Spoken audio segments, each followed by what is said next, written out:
First it was Ninja, then Mongrel, Booger with his World Cup win, but I don't think there's ever been a time where people are in more agreement than now about who the best really is, and that's Tayson.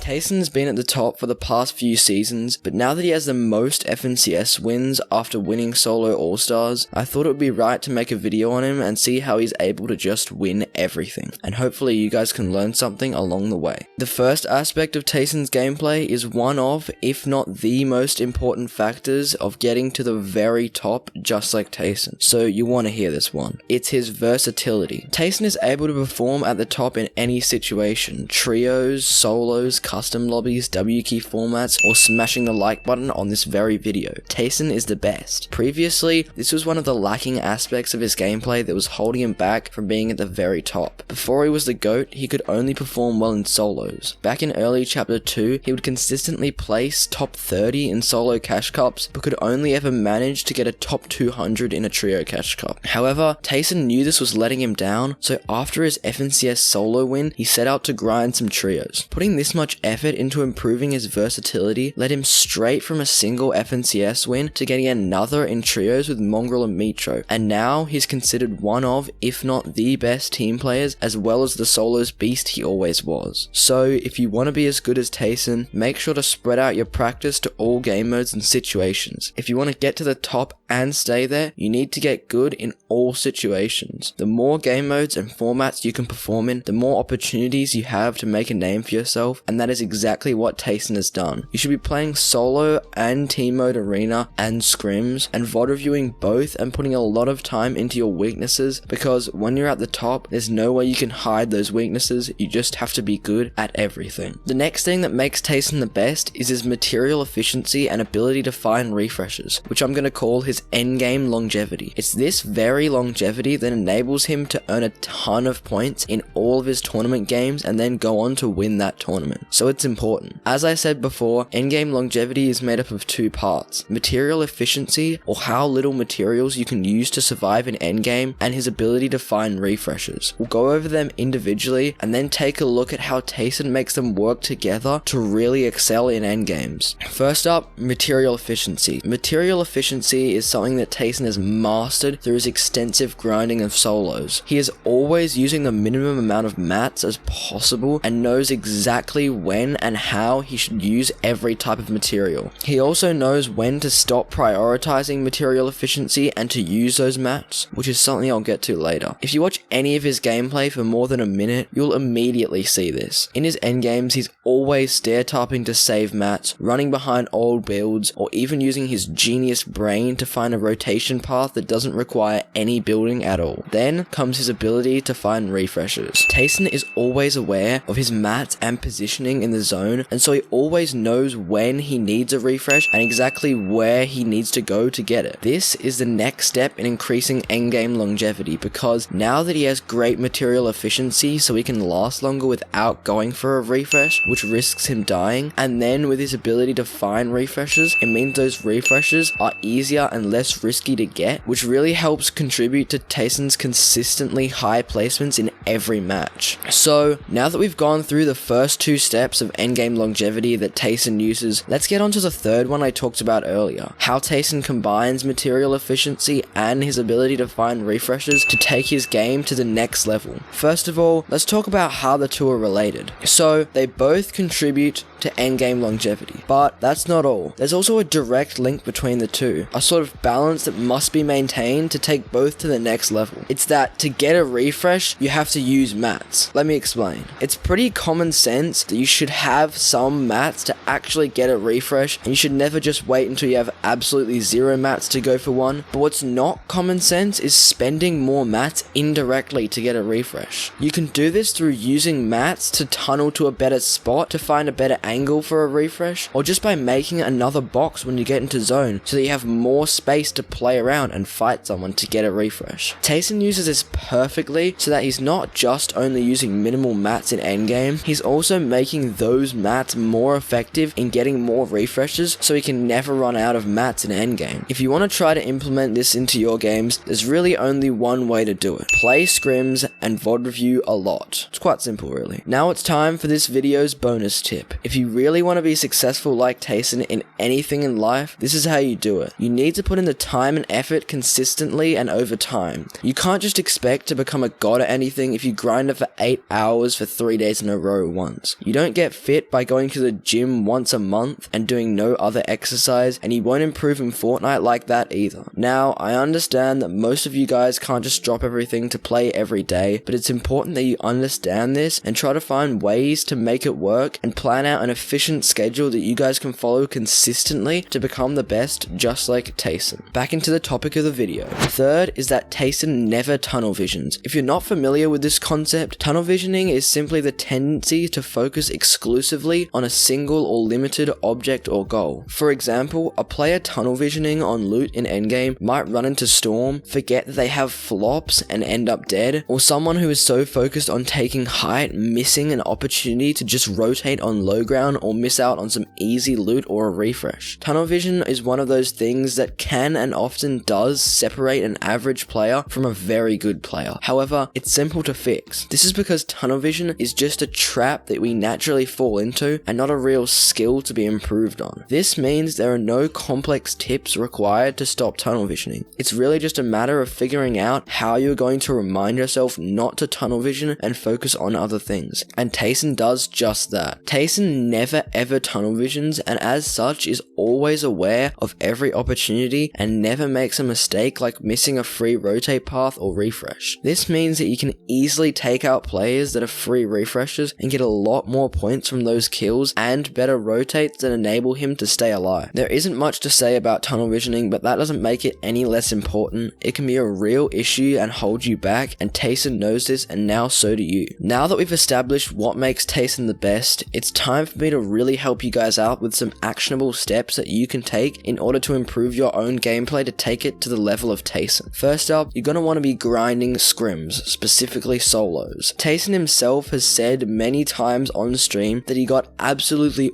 all of his game sense just from grinding scrims. No VOD reviewing, no watching other players, just playing scrims. Now, if you've watched any of my other videos, you should know that this isn't the way to go and that you should definitely be VOD reviewing and taking notes to actively fix mistakes rather than just passively fixing your mistakes by playing a lot. However, this just goes to show how good playing scrims can be for your improvement, and that you should prioritize it over VOD reviewing, and that VOD reviewing should just be to supplement those scrims. The next thing that you can do to play like Tayson is another thing that he talks about a lot on stream, and that is free building. Many players, including Mongrel, Raider464, and Tayson himself, are firm believers that free building is the best way to improve mechanics. And if Tayson's mechanics aren't proof of that, I really don't know what is. He grinds quite a bit of creative to improve, so if you're interested in that, then my recent video on the best creative maps to improve, which includes all the maps Tayson uses and more, could be very helpful for you. I'll see you over there.